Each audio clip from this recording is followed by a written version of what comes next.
The morning greeted me with silence. How many times in the last 5 years had I woken up to that silence? 1,825. Exactly the number of days since Priscilla had left. I could say I was used to it, but that would be a lie. It was impossible to get used to such silence. My 73 years made themselves clear with every crunch of my joints as I climbed out of bed. A stroke 3 years ago had left me with a slight limp and occasional weakness in my left arm, but my head was working properly, thank heaven, and my fingers still remembered how to play the saxophone. I waddled into the kitchen and put the kettle on. Our house in Torrington seemed too big for one person. 4 bedrooms, a spacious living room with a fireplace, a veranda overlooking a small but manicured garden. All of it had once been filled with laughter and music. Now only the creaks of the floorboards broke the silence. As I made tea, I looked at the photograph of Priscilla on the kitchen shelf. She was 35, the most beautiful woman in the world, with eyes full of that special light that made me fall in love with her all over again. "Good morning, darling," I whispered, as I did every morning. We met in New Orleans in 1973. I was playing at a small jazz club on Bourbon Street, and she was there with her friends to celebrate her graduation. Our eyes met as I played a saxophone solo, and that moment changed my life. With a cup of tea, I made my way to the living room and sat in my chair in front of the window. From here, I had a view of the street, a quiet street with neat houses and manicured lawns. Neighbors often waved at me as they passed, and sometimes dropped in for a chat. Mrs. Olivia Abbott, an 80-year-old widow who lived across the street, regularly brought home baked goods. Mr. Crawford, a former history teacher, dropped by on Thursdays to play chess. But the son, Randall, showed up once a month, if not less. My only child, the one Priscilla and I loved so much, had grown up to be a stranger. He worked at a large law firm in a neighboring town, an hour away, but it seemed that hour was an insurmountable distance for him. I took a sip of my tea and grimaced. Hot. So were the memories of what had become of our relationship. After Priscilla died, Randall had changed. Or maybe he'd always been that way. Just that his mother had a knack for smoothing over sharp edges. His visits became shorter and more formal. And his wife, Delilah. That woman looked at me like a burden from the first day I met her. I remembered her fake smile at their wedding 15 years ago. Priscilla had said to me then, "Don't judge harshly, Hunter. Give her time." But time only reinforced my first impression. The stroke made things worse. When I was in the hospital, they first talked about a nursing home. "Think about it, Dad. You need constant care," Randall said, avoiding looking me in the eye. "There will be people your age there. You won't be lonely," Delilah echoed, glancing at her watch. I flatly refused, and that was the cause of the first real fight between us. "You don't know what's best for you," Randall yelled, and I thought about how much he looked like his father outwardly and how monstrously different inwardly. After I was released from the hospital, I hired a nurse for the first time, and when I recovered enough to get around without help, I went back to living on my own. Randall and Delilah didn't like that. I could see it in their faces when they visited, their gazes roaming the rooms, assessing every object. "What a mess you've got, Dad," Delilah would say, even though the house was clean. "Isn't it hard for you to take care of such a big garden?" Randall asked, even though he knew I hired a gardener every 2 weeks. I set my cup down and grabbed a picture album from the shelf. Here's Priscilla holding newborn Randall. Here are the three of us at the beach. My son about 6 years old, laughing, sitting on my shoulders. Randall is a teenager, serious, with saxophone in hand. I so wanted him to love music like I did, but the instrument was soon abandoned in favor of soccer and computer games. Pictures from his graduation, from our anniversary with Priscilla, from his wedding, and then the emptiness. After my son's wedding, there was a gap in our family chronicle. A few snapshots from Christmas and Thanksgiving, increasingly formal, with strange smiles. I closed the album. This was not the life I had dreamed of as a young man. It wasn't how I had envisioned old age. I once imagined being surrounded by family, grandchildren, which I never had, a house full of life and music. Instead, there is silence and loneliness. Strangely, I felt no bitterness, only fatigue and disappointment, and also a strange sense of detachment, as if all this was not happening to me, but to someone else, someone I was only watching from the sidelines. I got up with difficulty and made my way to my little music room. There was my trusty Selmer alto saxophone, my decades-old vinyl record collection, and an old but perfectly working turntable. It was my sanctuary, a place where I still felt alive. I put on a John Coltrane record and closed my eyes, letting the music fill the void around me. My fingers involuntarily began to move, remembering the fingering. It had been a long time since I'd played in public. The last time was on my 70th birthday, when old musician friends had a little jam session at a local bar. Since then, the saxophone has only come out of its case for me alone. The tune ended and I opened my eyes. It was almost noon on the clock. I had to take my medication and make something for lunch. Life continued in its leisurely rhythm. After lunch, I took a nap in my chair and woke up to the sound of a car pulling up. Looking out the window, I saw Randall's black SUV parked in front of the house. It was unusual. The son never arrived unannounced, and even in the middle of the week. I watched as they got out of the car. Randall in his usual business suit, Delilah in a dress too dressy for a casual visit. They talked about something, too animated for normal conversation, and Delilah laughed a harsh, unpleasant sound I could hear even through the closed window. The doorbell rang, making me wince. I rose slowly, squared my shoulders, and went to open it, preparing myself for another unpleasant conversation. "Dad!" Randall was smiling wider than usual. "How are you? You look good." It was a lie. I knew I looked tired and aged, but I nodded and stepped aside, letting them into the house. "Hunter," Delilah nodded, making no attempt to hug me like a daughter-in-law should. "Are we interrupting anything?" "No," I answered. "I was just about to have some tea. Would you like to join me?" "Sure," Randall rubbed his hands together as he walked into the living room. "We have good news, Dad. Very good news." Delilah smiled, but her eyes remained cold. She walked into the room and went straight to the shelf of photos, seemingly in between looking at the silver frames. "Really good ones?" I started making tea, trying to hide the trembling in my hands. "Then I'm all ears." They looked at each other, and there was something in that look that made me tense up inside. "Dad," Randall began, sitting down at the kitchen table, "we've been thinking about this for a long time, and we've come up with the perfect solution for you." "Solution?" I set the cups in front of them. I didn't realize I had a problem that needed a solution. "Not a problem," my son quickly corrected me. "Rather, a situation. You live alone, in a big house, after a stroke." "Which I handled just fine," I reminded him. "Yeah, but the risk of having another stroke." "What Randall means to say," Delilah interjected, with that special tone one uses when talking to young children or old people, "is that we've found a wonderful place for you, a paradise for people your age." I sat down across from them, clutching my cup tightly. "And what is this place?" Randall pulled a glossy brochure out of his jacket pocket and placed it in front of me. "Sunny Hills." I read the title on the cover, where smiling gray-haired men played golf against a modern building. "It's the best nursing home in the state," Randall said enthusiastically. "They've got amazing facilities, medical staff around the clock, recreational programs. And we've already organized everything," Delilah added, not hiding the triumph in her voice. "We have good news for you, Hunter. You're moving in next month."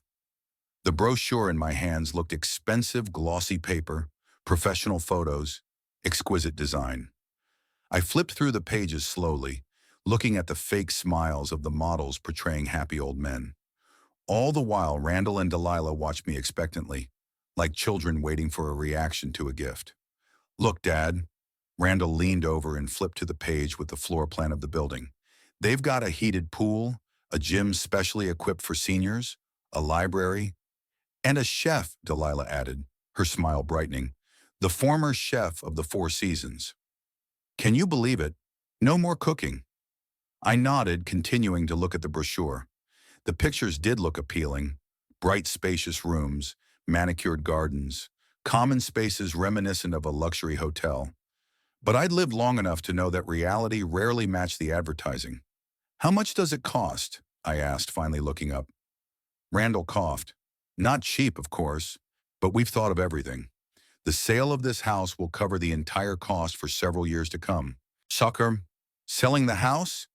I said it as calmly as I could, even though I was squeezing inside. Yeah, Dad, it makes sense, Randall said as if he were explaining the obvious to a child. Why keep such a big house if you're going to live in Sunny Hills? And maintain it, Delilah picked up on that. Heating, electricity, property taxes. It's a lot of money that literally goes down the drain. I set the cup on the table, trying not to show how my hands were shaking. This house had been Priscilla's and my nest for almost 40 years. We'd picked it out together, organized every corner of it. It's where Randall took his first steps. This is where we celebrated every Christmas. This is where Priscilla spent her last days. What about my things? I asked, keeping the conversation going. Especially the music collection and instruments? For a moment, a look flashed between them that they didn't want me to notice. Well, the rooms there aren't very big, Delilah began cautiously. Of course, you can take the essentials, but the rest can be sold, Randall finished. Or we could keep some of the stuff for ourselves. But honestly, Dad, what do you need all this old stuff? You're not playing in public anymore anyway. I felt a wave of anger rising inside, but I forced myself to remain outwardly calm. 5 decades of collecting rare jazz records, the saxophone that had accompanied me since my youth. Family heirlooms passed down from generation to generation, all of which they called antiques. I need time to think, I said, closing the brochure. Sure, Dad, Randall patted me on the shoulder. But not for too long. They're selling out fast. We put down a deposit to reserve a room. You already paid the money? Without even asking me? I couldn't hide my surprise. It's a refundable deposit, Delilah said quickly. We just wanted to make sure you got the best room. One that overlooks the garden, not the parking lot. What care, I thought. What a touching concern for an old man whose house they're about to sell. Do you have any more material on this place? I asked, deciding to play along. I'd like to know more details. Randall brightened and pulled a folder out of his briefcase. It's all here. The contract, the house rules, the schedule of events. Read it at your leisure. We can come back this weekend to discuss it. I took the folder, feeling its weight, not physical, but symbolic. In it lay my future, planned without my participation. Okay, I'll review the materials. They visibly relaxed, confident that the first step had been taken successfully. Oh, I almost forgot. Randall pulled a clipboard out of his briefcase. I want to show you a video tour of Sunny Hills. It's impressive. They spent the next hour showing me a virtual tour of the nursing home. Delilah was especially enthusiastic about the cultural program. They even have art classes, she said, looking at me with enthusiasm. You've always loved art, haven't you? I've never been interested in drawing, never. In the 15 years Delilah had been my son's wife, she hadn't bothered to learn even that simple fact about me. Yes, of course, I lied, smiling. It sounds wonderful. And there are musical evenings there, Randall added, clearly trying to keep me interested. Maybe you could even play once in a while. Sure, if you don't have trouble with your hands. Delilah glanced at my fingers, which were slightly crooked with arthritis. I clenched my fists under the table. My hands could still extract sounds from the saxophone that made people cry. If she could hear me play Thelonious Monk's Midnight Round, I'm sure I can handle it, I said, keeping my tone calm.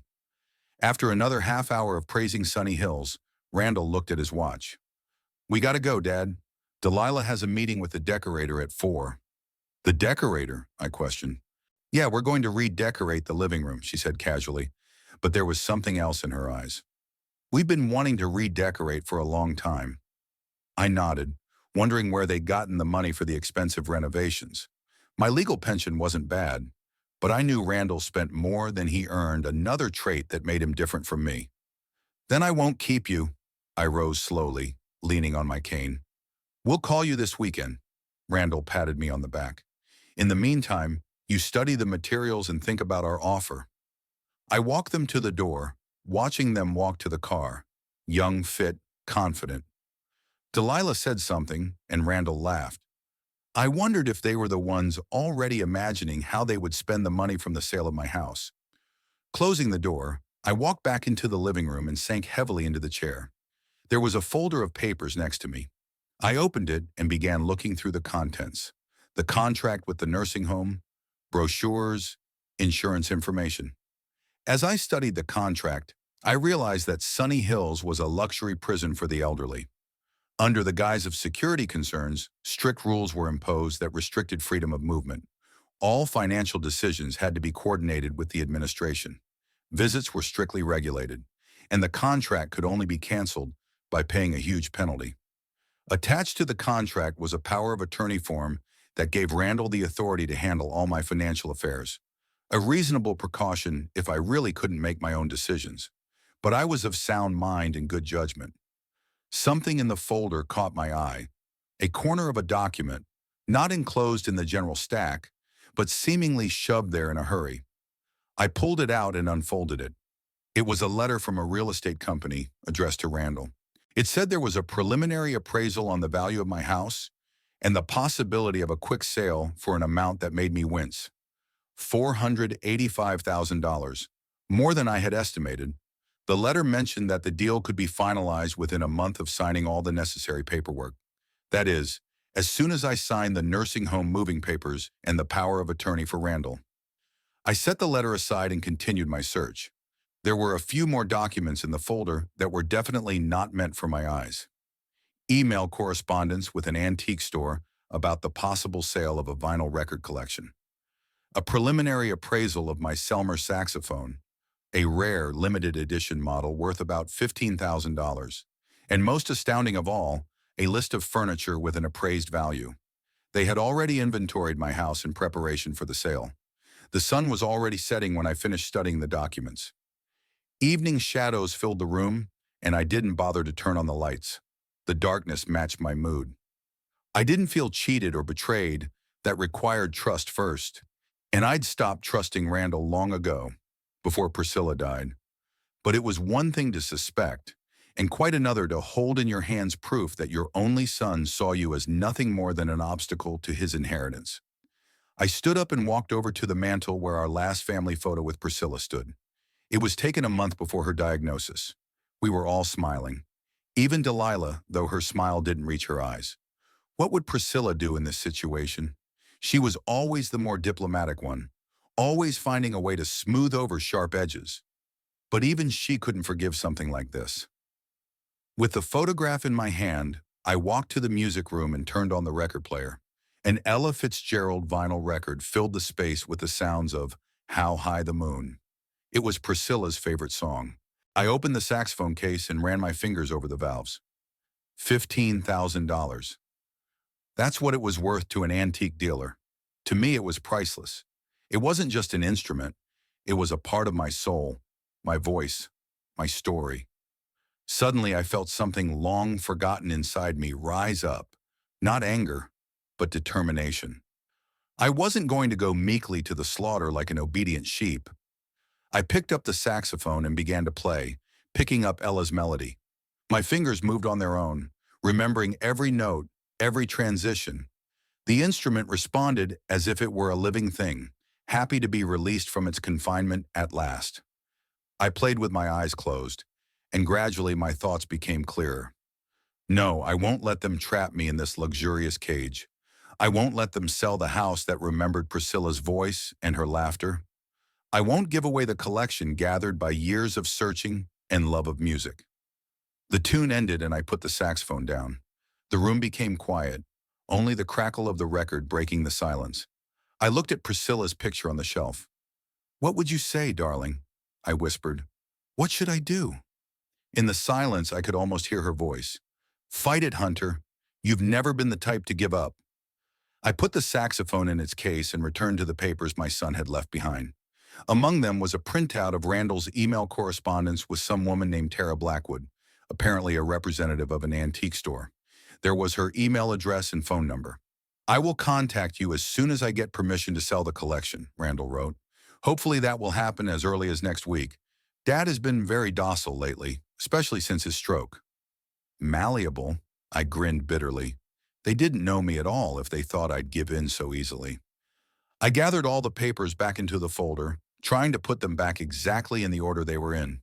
Let Randall and Delilah think their plan was working. Let them believe the old man is naively studying brochures about his future prison. Meanwhile, I'll be preparing my own plan. I was up most of the night.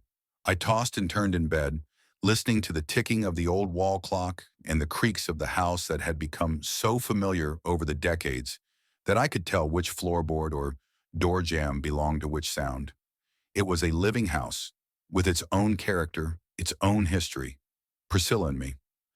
Toward morning, I dozed off, but not for long. I awoke to the first rays of sunlight coming through the curtains. The clock read 6:30.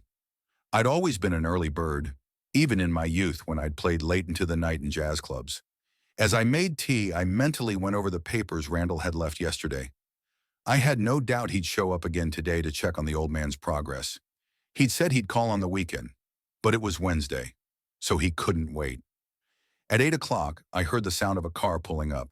I looked out the window and saw a familiar black SUV. But this time, Randall was alone without Delilah. It was strange. They usually visited together. It was easier for them to control the conversation without giving me a chance to say anything that might interfere with their plans. I opened the door before Randall could even ring the bell. "Good morning, Dad." He looked a little too awake for the early hour. "I hope I didn't wake you." "I get up with the rooster, you know," I answered, letting him into the house. "Do you want tea?" "No, thanks. I've already had coffee." Randall went into the living room, where the file he'd left yesterday lay on the coffee table. "I see you've familiarized yourself with the files." "Yes, I did." I didn't bother to specify how thoroughly I'd examined the contents of the folder. "What do you think?" He sat back in his chair, leaning back, but I could see the tension in his posture. "It looks impressive," I said, sinking down onto the couch. "There are some questions, though." "Like what?" Randall asked a little too quickly. "Like this power of attorney." I pointed to the document in the folder. "What's it for if I'm sane?" Randall frowned a little, but immediately restored his smile. "It's standard procedure, Dad. It's safer at Sunny Hills. If you get worse, I can make the necessary decisions quickly. It's for your own good." "I see," I said. "What about the house? I noticed a letter from the realtor." Randall's face twitched. He hadn't expected me to find it, but he quickly pulled himself together. "Oh, that. I was just doing some research beforehand. You know, purely theoretically. Selling the house would cover all your living expenses at Sunny Hills, and there'd still be a decent amount left over for your personal needs." "My personal needs?" I repeated, watching his reaction carefully. "Or for you and Delilah?" "Dad, what's that supposed to mean?" Randall straightened in his chair, his voice harder. "We're only thinking of your welfare. Delilah and I are well off. We have good jobs. So good that you can afford to hire an expensive decorator?" I said it without accusation in my voice, just a statement of fact. Randall froze for a moment, then shrugged. "We've been planning the renovation for a long time. This has nothing to do with—" He didn't finish the sentence, instead changing the subject abruptly. "Dad, let's not beat around the bush. You're going to love the new nursing home. It's the best place for someone of your age and health. That's it, straight up and to the point. Not even you might like it, or we hope you like it." No, he was sure he knew what was best for me, what I would like, as if I were a little kid and not someone who had lived a long life full of experience and wisdom. "I haven't decided yet," I said, remaining calm. "Dad, be reasonable." Randall leaned forward. "You're 73 years old. You've had a stroke. You live alone in a big house. What happens if you fall? If you get sick at night? If—" "I'm not a helpless old man," I interrupted him. "I have regular checkups, I take my medication, I follow my diet." "But there are still risks," Randall insisted. "At Sunny Hills, you'll be under professional care 24 hours a day. You'll socialize with people of your generation. Entertainment. Activities." The sound of the front door opening interrupted his speech. We both turned and saw Delilah entering the living room with a bag from the bakery. "Good morning, Hunter," she sang with that special intonation she only used in my presence. "I brought fresh croissants. They're still warm." She set the bag on the coffee table and glanced at the file folder. "Are you already discussing the move?" "Wonderful." Delilah settled into the chair next to Randall. "I'm so glad you're considering our offer, Hunter. You know, I was looking at their website yesterday.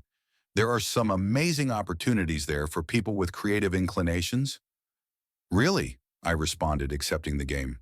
"Yes. In addition to art classes like you like, they have a ceramics class, a choir for the elderly." She curled her fingers, listing Oh, and they often organize trips to museums and galleries. You've always been interested in art. This would be perfect for you. I stared at her, trying to figure out, did she really believe what she was saying, or was she just lying to convince me? In 15 years, she had never once seen me draw or show any interest in painting. Not once did she notice that the only art I had ever practiced was music. Jazz was my life, my breath, my way of speaking to the world. As a young man, I worked as a lab technician for a chemical company during the day and played in clubs at night. Later, when Priscilla and I moved to Torrington, I gave private music lessons and occasionally performed in neighboring towns. All the walls in my office were hung with pictures of performances, posters of concerts I had attended. The shelves were bursting with books about jazz, biographies of great musicians, sheet music. And now this woman, my son's wife, sat in front of me and confidently told me about my love of drawing. Yes, it sounds tempting, I replied, trying not to let my voice betray my true feelings. See, Dad, Randall said, you'll have a full life there. Not like here, alone. What about my saxophone? I asked. And my record collection? Again, that quick exchange of glances between them. Well, Delilah began, there's not a lot of room in the rooms. Maybe we could pick out a few of the records that are most important to you. And the rest of what? I looked her straight in the eye. The rest could be saved, she finished uncertainly, in a vault or with us. Or sell it, I said, watching their reactions. I'd seen the appraisal of my collection and the saxophone. $15,000 for the Selmer? Not bad. Randall flinched and glanced quickly at the file folder. Dad, it was just a preliminary appraisal. For insurance, he stammered. You know these things have to be properly insured. Of course it's for insurance, I repeated. And the letter from the antique store is for insurance too? Delilah turned pale, and Randall coughed nervously. Look, Dad, let's not make this any harder than it has to be. He straightened up. The point is, we're worried about you. We want you to be safe and comfortable. Sunny Hills is the perfect place for that. And the fact that you get my house and all my possessions is just a nice bonus? I said it quietly without anger. What's with the innuendo, Dad? Randall raised his voice. We're not thinking about money. We're doing this for your own good, Hunter. Delilah put her hand on Randall's shoulder, reassuring him. You've had a stroke.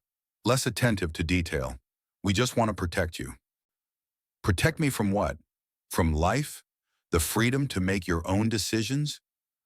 From the danger you put yourself in by living alone? Randall was almost screaming. You need supervision, Dad. Constant supervision. I was silent, looking at my son. He was once a little boy who looked up to me with adoration, who asked me to teach him to play the saxophone, but quickly lost interest, who cried on my shoulder when a girl at school wouldn't accept his Valentine. Now there was a stranger sitting in front of me. Next to him was a woman who, in 15 years, had never bothered to learn that I was a musician, not an artist. I'll think about it, I said at last. What's there to think about? Randall jumped to his feet.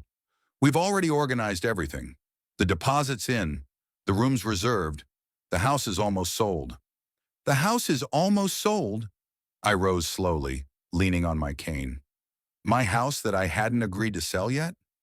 Randall paused, realizing he'd said too much. What I meant was, we have potential buyers who are very interested. So interested that you've already shown them the house? I could feel the anger rising inside, but I kept it under control. No, of course not, Randall quickly objected.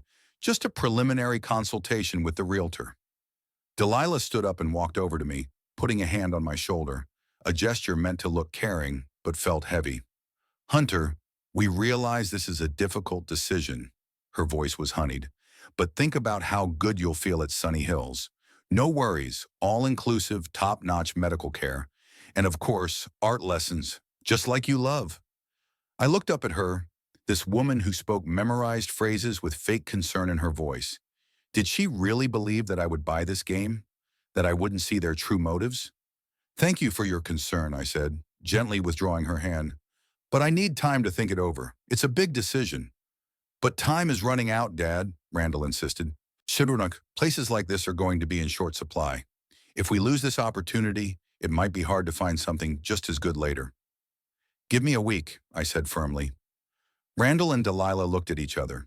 They clearly didn't like the idea, but they realized that pushing harder now would be counterproductive. Okay, Randall finally agreed. 1 week. But Dad, seriously, this is the best solution for all of us. For all of us? I asked, raising an eyebrow. For you, he corrected quickly. For you, of course. They left half an hour later, without making any concrete promises to me. Randall looked annoyed. Delilah looked worried. I stood at the window watching their car pull out of the driveway. They were arguing about something I could tell by their gestures. When the car was out of sight, I took a deep breath. Now that the masks were off, I no longer doubted my decision.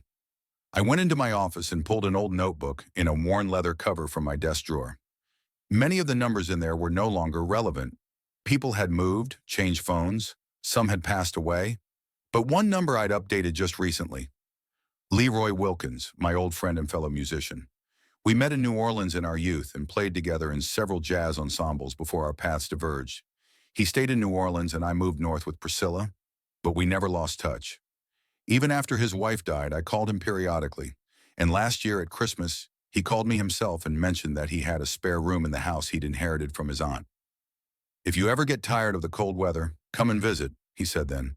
There's always room here for an old friend and a good musician. I dialed his number, listening to the beeps and thinking about what I was about to do. Was it crazy? Maybe. But wouldn't it be more crazy to let myself be locked in a gilded cage, giving up everything that mattered to me? Hello, came a familiar voice with a distinctive southern accent. Leroy, it's Hunter. Hunter Evans, I said with a smile. Hunter, you old devil, Leroy exclaimed. What are you doing here? How you doing? Things are complicated, man, I said, sitting down on the edge of the table. Remember your offer of a room? Of course I do. It's still available. Why, did you finally decide to escape the northern cold? I was quiet for a moment before I answered. Not just from the cold, Leroy. I need to escape from my family. After talking to Leroy, I felt a surge of energy I hadn't felt in a long time. A clear plan was forming in my head. While Randall and Delilah thought they had given me a week to think, I was going to act immediately. Leroy took my situation with the understanding I expected from an old friend. These young hawks think we're all out of our minds just because we're in our 70s, he grumbled. Come on over, Hunter. The room's ready, and there's always room for a good saxophonist in the quarter. I smiled, remembering our conversation. Leroy had never been married, had no children. Jazz is my wife, and my students are my children, he always said. Maybe he was wiser than I was. The first thing I did was go to the bank. I had a main account that Randall had access to in case something happened to me. But there was a second, secret account that only Priscilla knew about. After she died, I'd continued to save a little money in it, not out of distrust of my son, but just out of habit of having an inviolable reserve. This precaution was now in good use. At the bank, I withdrew almost all the money in cash, $12,000. Not much if you think about moving to another city and starting a new life at my age. But with my pension, which I could get in the mail anywhere, and the occasional part-time musician, it should be enough to get me by for a while. Back home, I made my way to the bedroom and pulled out of the closet the old leather suitcase that Priscilla and I had taken on our wedding trip. It hadn't been used in a long time, but it was still sturdy and roomy. I ran my hand over the worn leather, remembering how we traveled the Gulf Coast as young and in love. What to bring? Not a lot of clothes, just the essentials. A few shirts, pants, a sweater in case of chilly evenings, though they are rare in New Orleans. Toiletries, medication, which I took daily. I had a month's supply, then I'd have to find a doctor in the new place. I stacked it all neatly in my suitcase, leaving room for the most important. Then I went to the selection of personal belongings. First in the suitcase were the pictures of me and Priscilla at our wedding, a picture of Randall, the baby in his mother's arms. He was still my son, no matter what. And a few from our youth me on stage with the saxophone, Priscilla in the red dress she loved so much. I wrapped each photo in a soft cloth so the glass wouldn't break on the road. Then a few memorabilia. The watch Priscilla gave me for our 25th anniversary. The wedding ring I wore on a chain around my neck after she died. The old Zippo lighter I got from my father. Finally, and most importantly, my saxophone. I carefully took it out of its case, wiped it with a soft cloth, checked the valves. Then I put it back in the case, having previously put some tissues in it so that the instrument would not dangle during transportation. The case was too big for the suitcase, so I decided to carry it separately. From my collection of vinyl records, I could only take a few, the ones that were truly dear to my heart. I chose 5. The first John Coltrane album I'd bought as a teenager, a rare Charlie Parker record, the Miles Davis album that Priscilla and I had first danced to, and a couple of other special memories.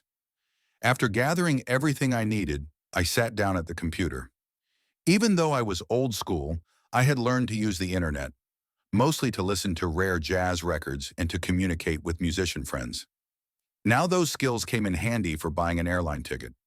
I chose a flight to New Orleans the next morning at 7:30, an early hour, but that was even better. Randall and Delilah never got to my place before 10.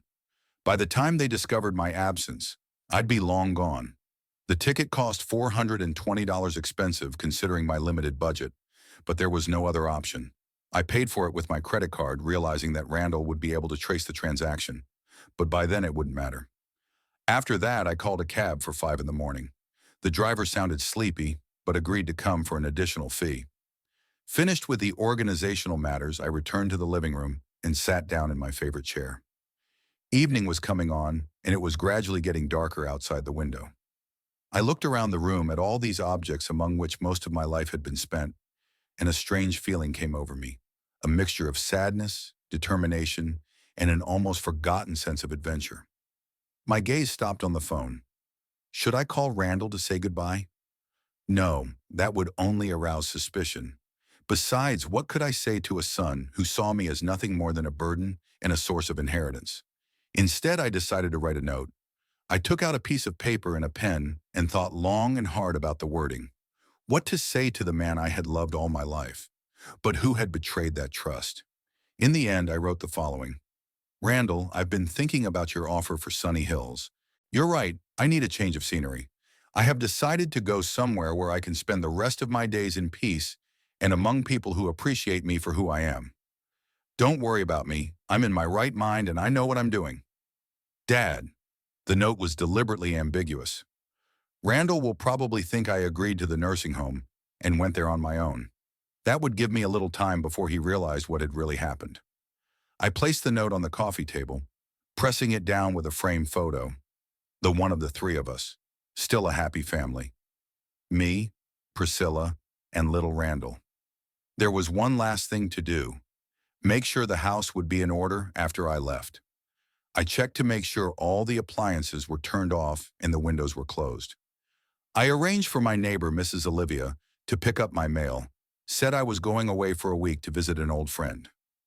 It's about time, Hunter, she nodded approvingly. You've been spending too much time alone. A trip would do you good. If only she'd known it was not just a trip, but an escape and a new beginning. In the evening, I couldn't sit still with excitement. I walked through the house, saying goodbye to every room, every corner that held memories. I stood for a particularly long time in Priscilla's in my bedroom, looking at her side of the bed, which had remained untouched for 5 years. Would you approve of my decision, darling? I whispered, touching her pillow. Or would you say I was crazy in my old age? I could almost hear her laugh and reply, when has anyone's opinion ever stopped you, Hunter Evans? Do what you think is right. I walked into the music room one last time. Most of my record collection was still here. I couldn't physically take them with me. Hopefully they would find good owners who would value them as much as I did. I ran my fingers along the spines of the envelopes, remembering the circumstances under which I had acquired each record. Some I'd bought in small music stores in New Orleans, some I'd mail-ordered, some I'd received as gifts from musician friends. I put on one last record before I went to bed, Louis Armstrong and Ella Fitzgerald. Their voices filled the house, and for a moment I thought Priscilla was near, that she was about to enter the room in her house robe and ask why I was still awake. That night I hardly slept at all, only falling briefly into a restless slumber. I set my alarm for 4 in the morning, though it wasn't necessary. I woke up a few minutes before the bell rang, fully awake despite the sleepless night. I showered, shaved, and dressed in my pre-prepared clothes, Dark blue suit, white shirt, and dark red tie. This had once been my standard concert attire. I wanted to look dignified on the day I started my new life. I had an easy breakfast of coffee and toast, nothing else in my throat from the excitement. Took my morning meds, made sure everything was ready to go. It was still dark outside the window when I went around the house one last time. At 5:05, the bell rang. The cab had arrived. The driver, a sleepy young man, helped me load my suitcase and saxophone case into the trunk. "To the airport, sir?" he said, yawning. "Yes, to the airport." I turned around to take one last look at the house. It was dark and silent, with only the dim light of the nightlight I'd left on in the living room window. I did not know if I would ever see it again. "Goodbye, old boy," I whispered. "You were a good home." At that moment, somewhere in another part of town, Randall and Delilah were probably still asleep, unaware of my escape.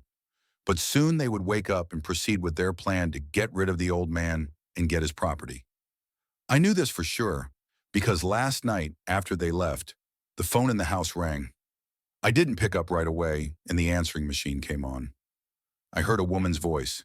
"Mr. Evans, this is Tara Blackwood from the Retro Harmony Antique Store, calling to confirm our appointment tomorrow afternoon at 2 o'clock to appraise your collection of vinyl records and musical instruments. Your son said you'd be home and—" I picked up the phone. "Ms. Blackwood? I'm sorry, but there must be some misunderstanding. I didn't make an appointment for tomorrow, and I don't plan to sell my collection." There was an awkward pause on the other end of the line.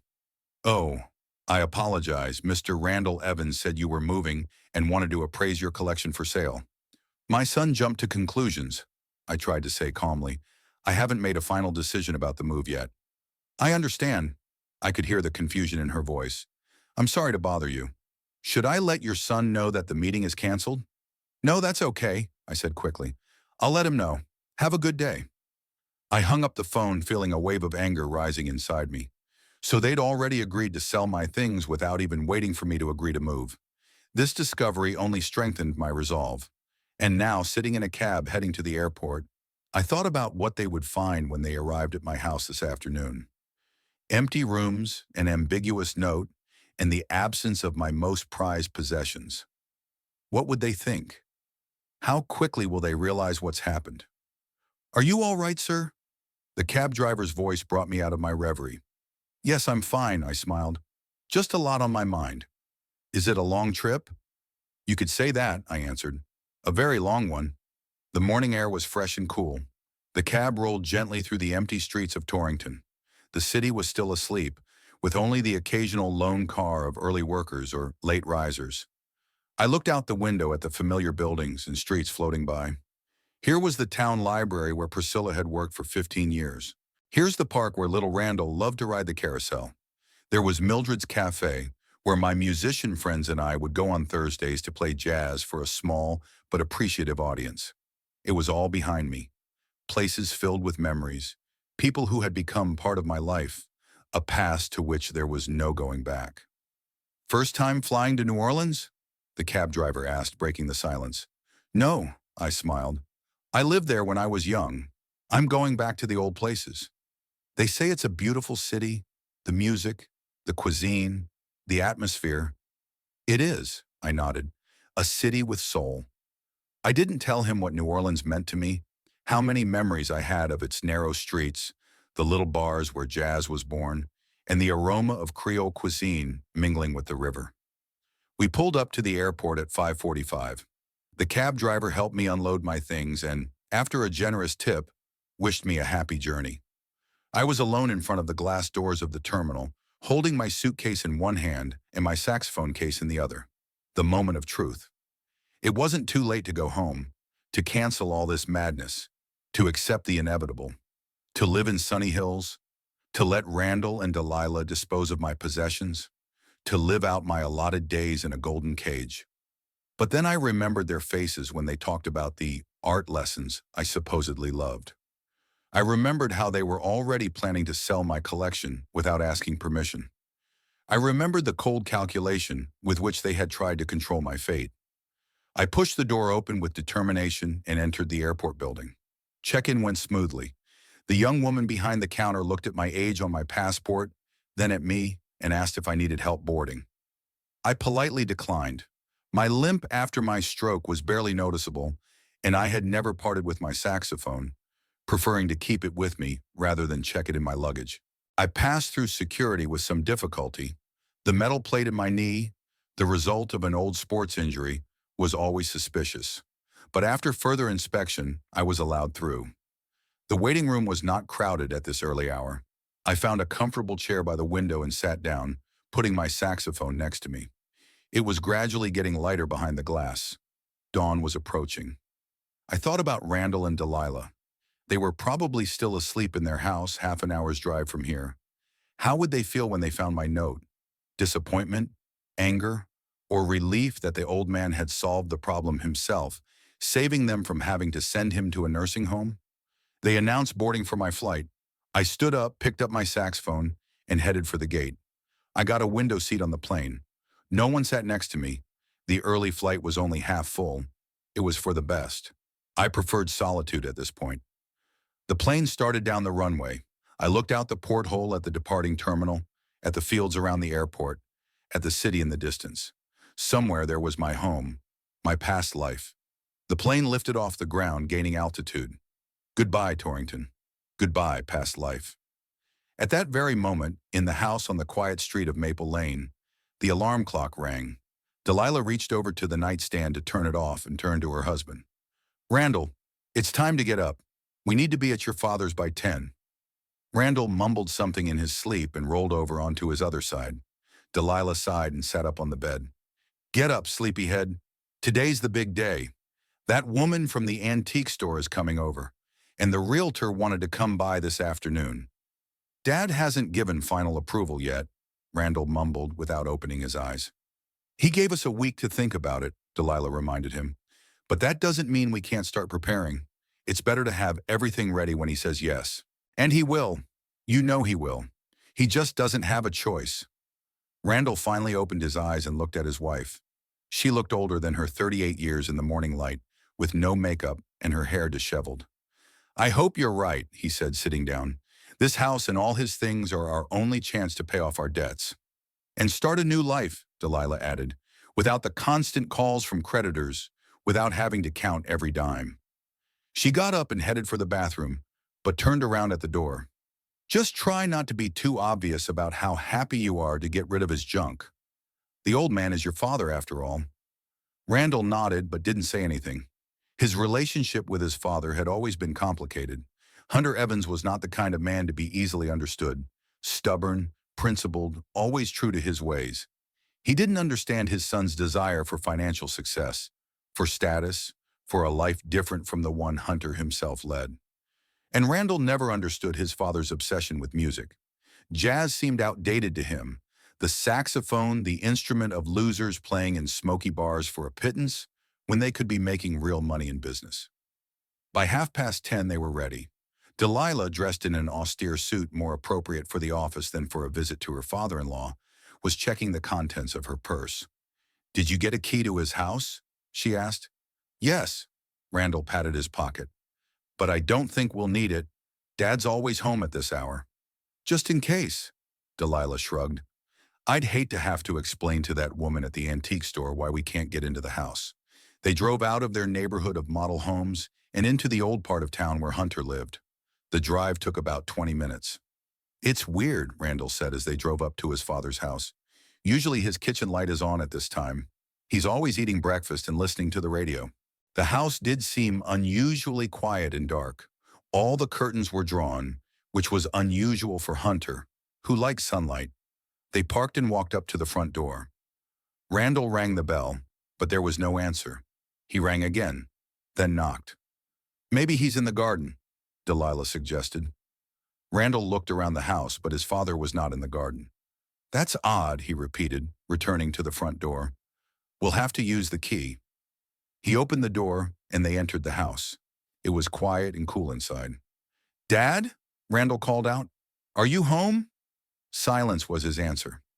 They walked through the hallway into the living room, where they found an envelope on the coffee table and a framed photograph pressing against it. Randall took the envelope and pulled out a note. After reading it, he frowned. What's in it? Delilah asked impatiently. He says he's considered our offer and has decided to go to a place where he can spend the rest of his days in peace and among people who appreciate him for who he is. Randall reread the note. Odd wording. Does he mean Sunny Hills? Delilah took the note from her husband's hands. It sounded like he'd already gone there. Without us? Randall asked incredulously. That doesn't sound like him. He hasn't even signed the papers, Delilah wondered.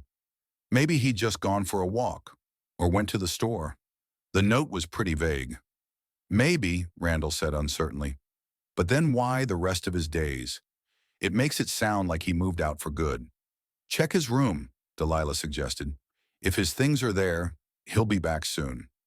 Randall went up the stairs to his father's bedroom. Delilah stayed in the living room, looking at the pictures on the mantelpiece. One showed Hunter with his saxophone on stage at some club, young, eyes blazing. Another showed him and his wife Priscilla, happy and in love. On the third was a family portrait, Hunter, Priscilla, and little Randall. Delilah took the last picture in her hands. Strangely, she'd never before noticed how much Randall looked like his father. Same eyes, same chin line. Only the expression was different. Hunter's open, lively, and Randall's more tense, as if he were always waiting for life to catch up with him. Delilah! Randall's voice sounded alarmed from upstairs. Come here. She put the picture back on the shelf and went upstairs. Randall was standing in his father's bedroom in front of an open closet. Some of his clothes are gone, he said, pointing to the empty hangers, and the suitcase is gone too. Are you sure? Delilah walked over to the closet. Maybe he just put the stuff somewhere else? No, Randall shook his head. This suitcase has always been here. I remember it from when I was a kid. Brown, leather, worn corners. My mother and father took it on their wedding trip. They went downstairs and walked to Hunter's office. Here the changes were even more noticeable. The saxophone case was gone from its usual place. Several photographs were missing from the walls. The desk drawer where Hunter kept important papers was empty. He's really gone, Randall muttered, looking around the room. But where to? To Sunny Hills? Why didn't he tell us? Maybe he wanted to surprise us, Delilah suggested uncertainly. To show that he could make his own decisions? Randall shook his head. That's not like Dad. He's not the type to surprise. They returned to the living room and reread the note again. Among people who appreciate me for who I am, Randall recited slowly. You know, that doesn't sound much like a nursing home description. Do you think, Delilah began, and then stopped talking. I don't know what to think, Randall rubbed his forehead.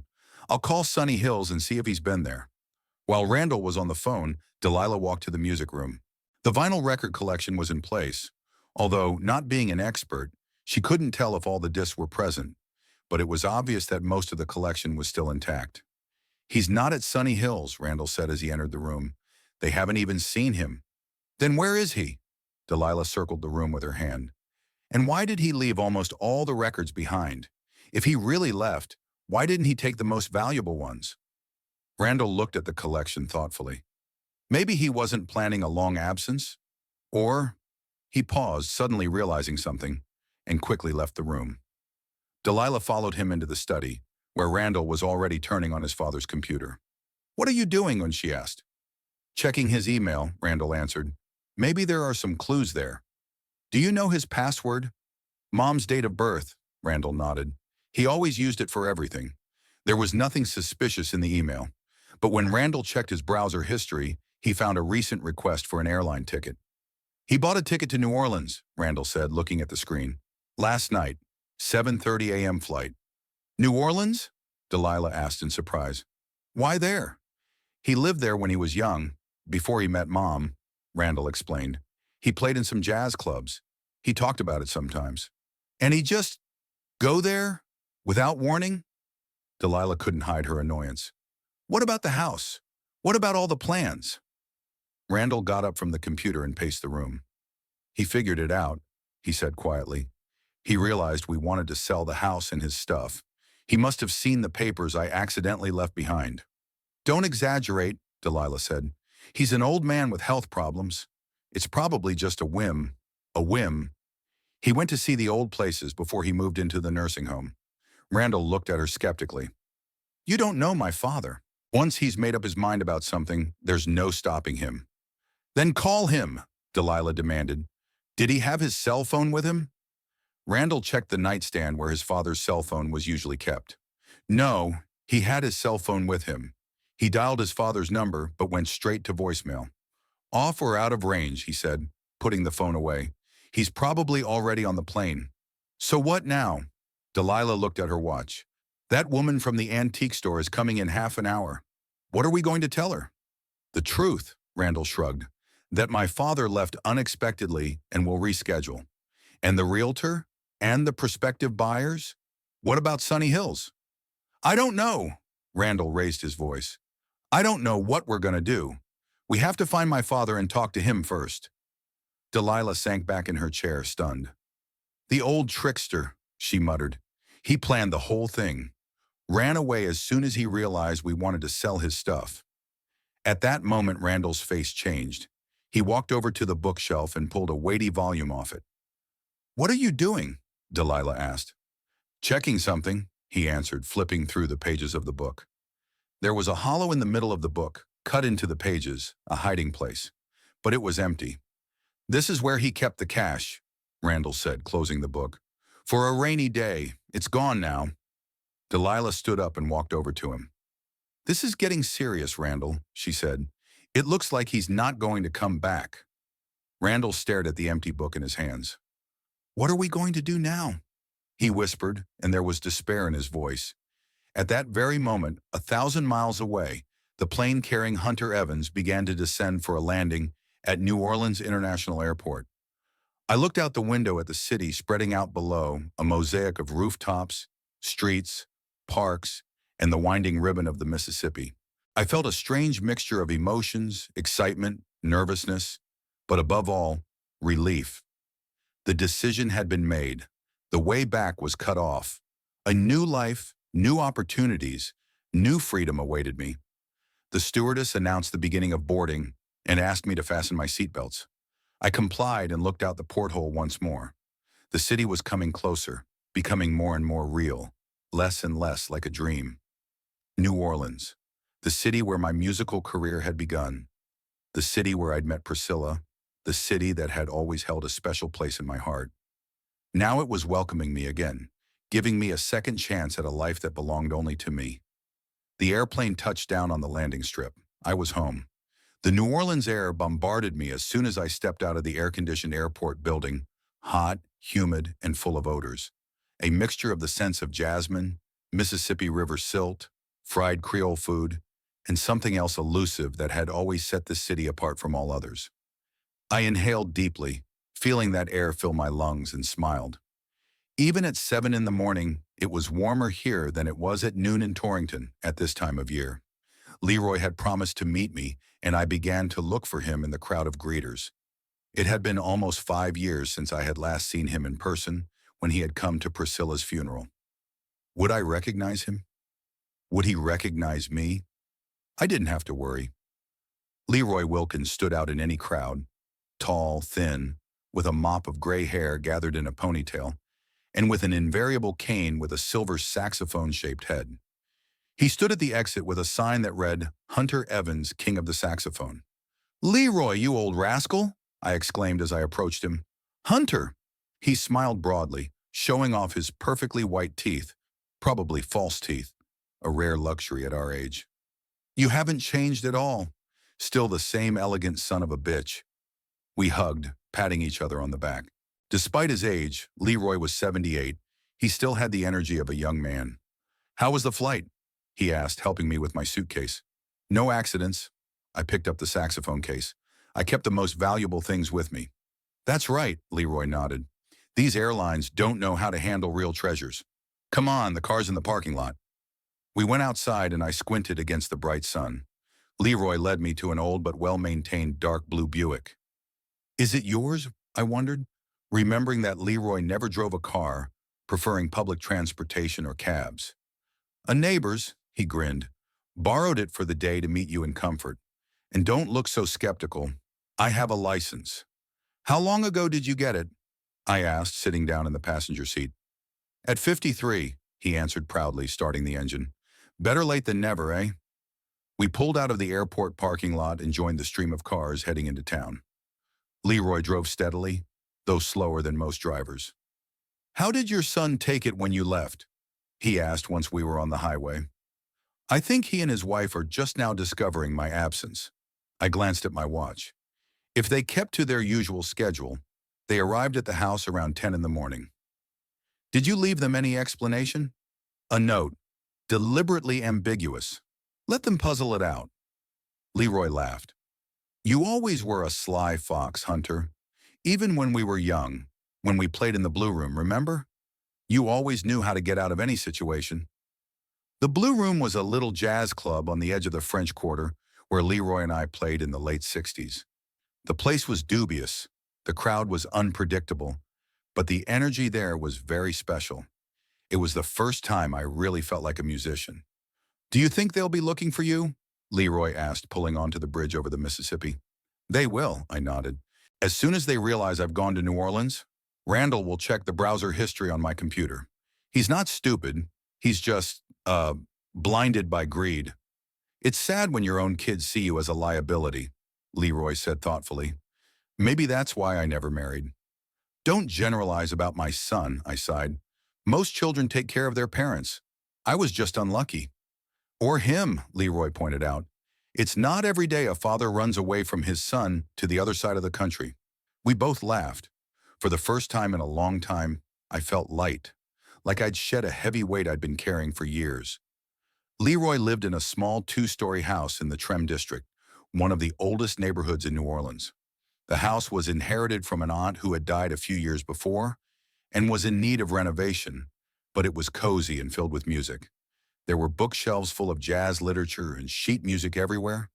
Pictures of great musicians and concert posters hung on the walls, and in the corner of the living room was an old grand piano on which Leroy gave lessons to local children.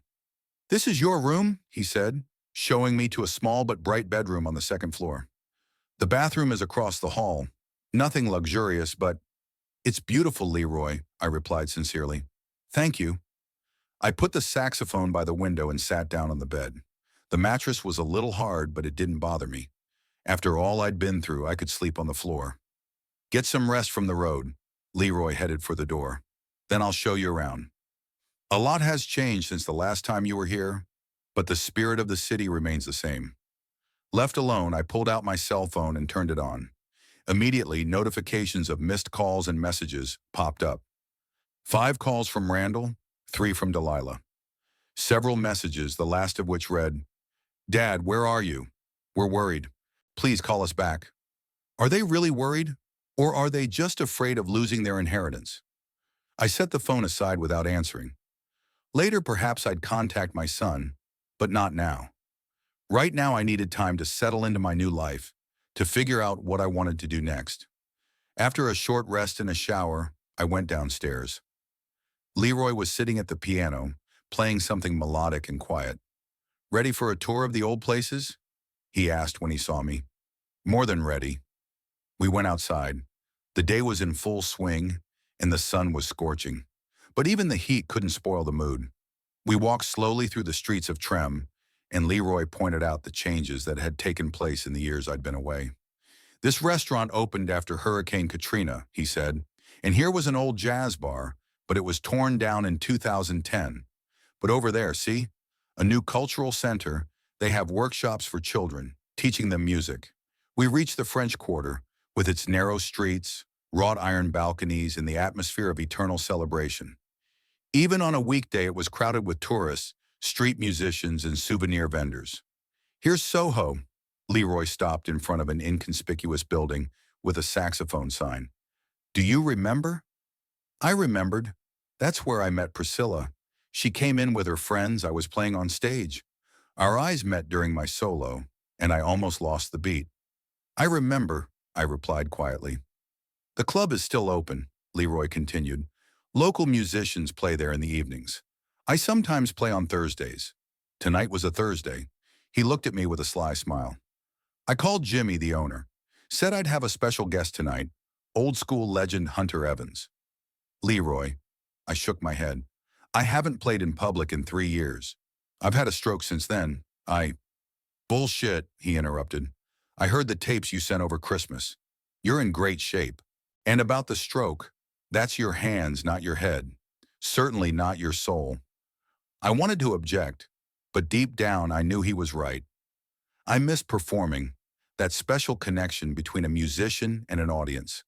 The feeling when your instrument becomes an extension of you, when the music flows through you as if you were just a conduit for something bigger. Okay, I agreed, but nothing too complicated. Something classical that I can play with my eyes closed. Of course, Leroy brightened. Autumn leaves. Misty, your choice. We had lunch at a small cafe near Jackson Square. The Creole cuisine, spicy and flavorful, awakened long-forgotten taste memories. We talked about the old days, the musicians we played with, the changes in jazz over the past decades. After lunch, Leroy took me to the house where Priscilla had lived before we met, a small two-story building on a quiet street. It now housed a small hotel. She would have laughed at that, I remarked. She always said that her room was so tiny that it was more like a closet than a place to live. She was special, your Priscilla, said Leroy. There aren't many women like her. Yes, I nodded. And I'm grateful for every day I spent with her, even if the ending didn't turn out not as I would have liked. We wandered around the city for a long time, meeting some of Leroy's old acquaintances he'd introduced me to along the way.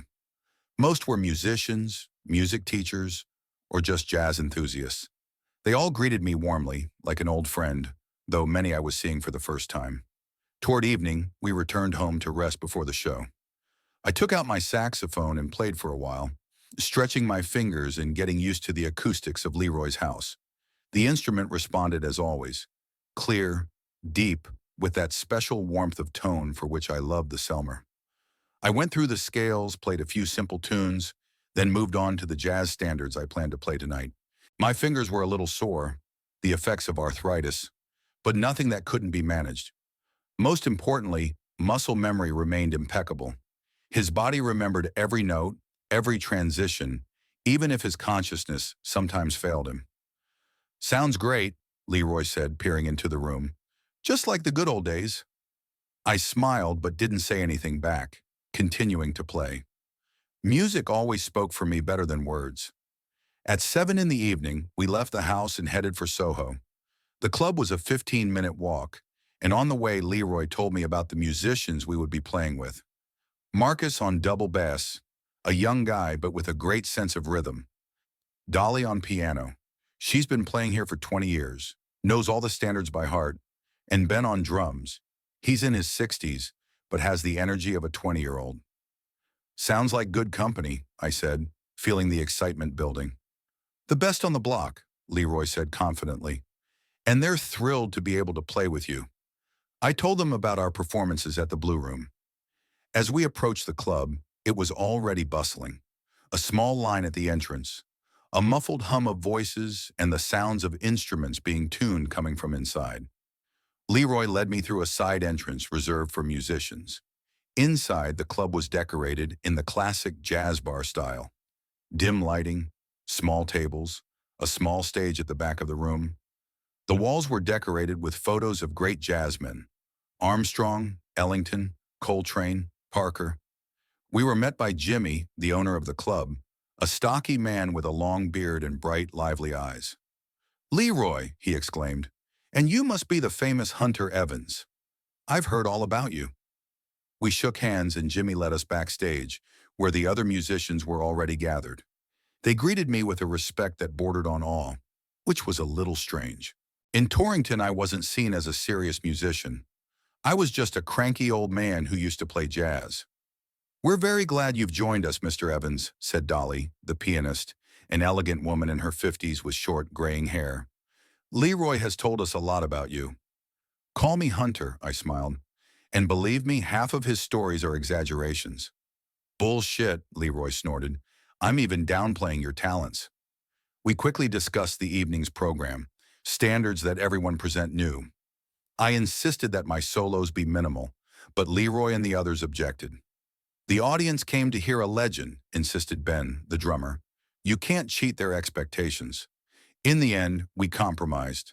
I would play extended solos on a few songs and keep the overall sound in the rest. At 8 o'clock, the club was full. Through a slit in the curtain, I could see the audience, a motley mix of tourists, locals, and real jazz lovers who could be distinguished by their concentrated faces and attentive gazes directed at the stage. My heart was pounding like crazy. For the first time in many years, I felt real excitement before a performance.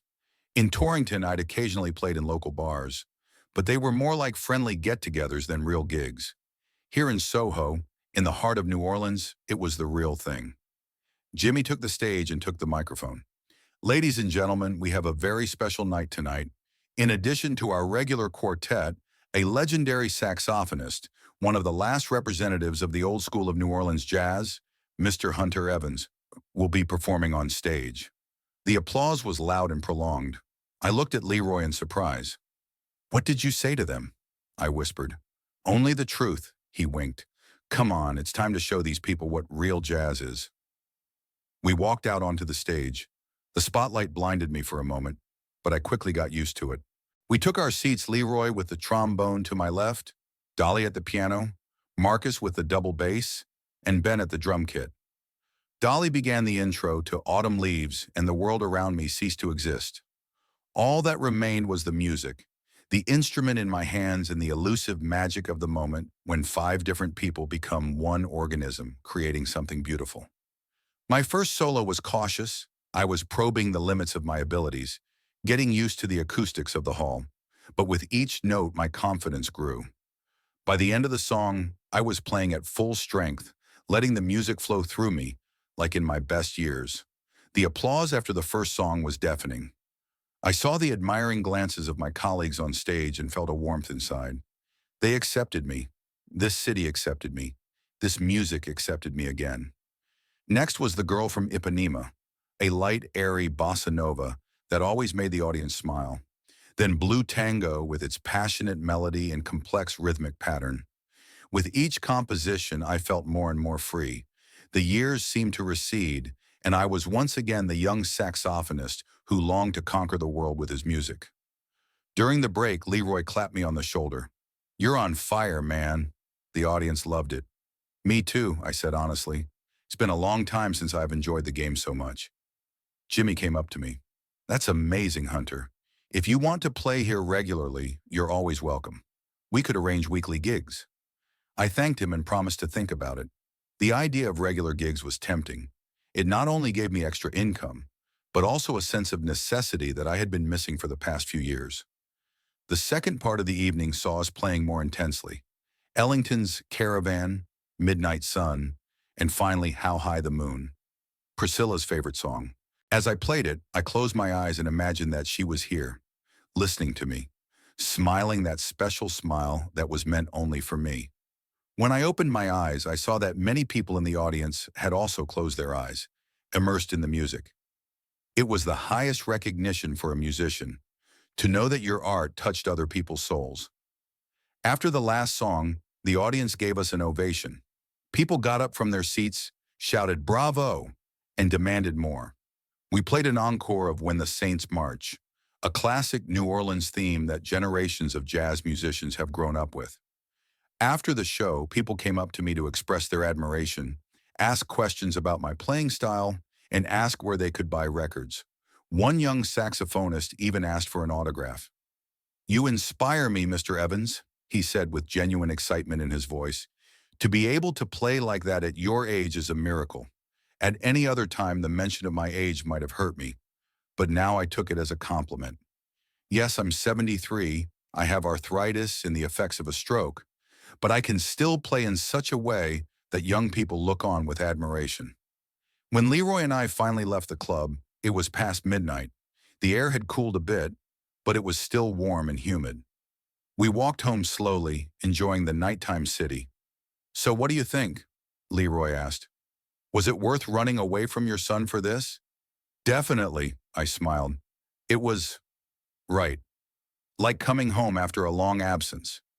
"You did come home," he pointed out. "New Orleans has always been your true home. Your music is here, your roots." We walked to his house and sat on the veranda. not wanting to let go of this magical evening. Leroy took out a bottle of whiskey and 2 glasses. "To returning," he said, raising his glass. "Here's to coming back," I repeated, and we drank. I pulled out my phone and saw a few more missed calls from Randall. He was clearly in a panic, not realizing where his source of inheritance had disappeared to. "Aren't you going to answer him?"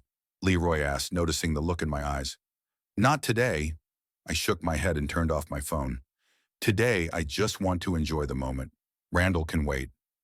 We sat on the veranda until well into the night, talking about music, about life, about the future, about how in our 70s it's not too late to start a new chapter, to find a new meaning of existence.